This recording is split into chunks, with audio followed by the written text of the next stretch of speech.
Bonjour à tous. Aujourd'hui, nous allons nous concentrer sur un sujet important pour les amateurs de mathématiques et de sciences, les radians. Restez avec moi, et je vous promets que vous comprendrez parfaitement pourquoi les radians sont si fascinants et utiles. Tout d'abord, qu'est-ce qu'un radian?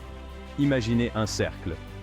Maintenant, si vous prenez une portion de la circonférence du cercle, appelée arc, et que vous la rendez égale au rayon du cercle, alors l'angle formé est égal à un radian. C'est simple, n'est-ce pas? Les radians sont très utiles, car ils simplifient considérablement le travail avec les angles en mathématiques. Par exemple, lorsque nous travaillons avec des formules impliquant des cercles, les radians rendent les mathématiques plus élégantes. Contrairement aux degrés, qui divisent un cercle en 360 parties, les radians sont directement liés aux propriétés du cercle lui-même. Un cercle complet représente 2 pi radians, ce qui équivaut à environ 6,28 radians. Maintenant, parlons de la conversion des degrés en radians et vice-versa. C'est un jeu d'enfant. Pour convertir des degrés en radians, vous multipliez le nombre de degrés par pi et vous divisez par 180. Pourquoi 180? Parce qu'un demi-cercle représente 180 degrés ou pi radians. La conversion inverse est tout aussi simple.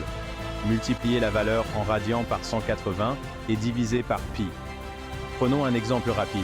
Si vous avez 30 degrés et que vous voulez les convertir en radians, vous multipliez 30 par pi et vous divisez par 180. Cela vous donnera pi sur 6 radians. Si vous avez un angle de pi sur 4 radians et que vous souhaitez le convertir en degrés, vous multipliez par 180 et vous divisez par pi, ce qui vous donnera 45 degrés. Voyons maintenant cela en action avec quelques exemples concrets.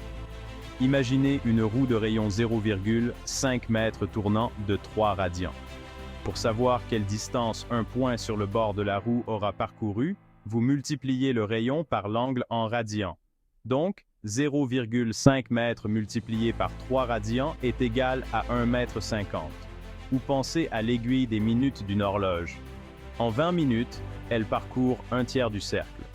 Comme un cercle complet représente 2 pi radians, l'aiguille a tourné de 2 tiers de pi radians pendant ces 20 minutes. Les radians sont également essentiels dans divers domaines tels que la physique et l'ingénierie. Par exemple, lorsque nous mesurons la vitesse angulaire, nous utilisons des radians par seconde. Ils sont importants en traitement du signal, en électricité, et même pour calculer l'aire d'un secteur de cercle. Comprendre les radians ouvre un monde de possibilités pour résoudre des problèmes liés aux angles et aux mouvements circulaires.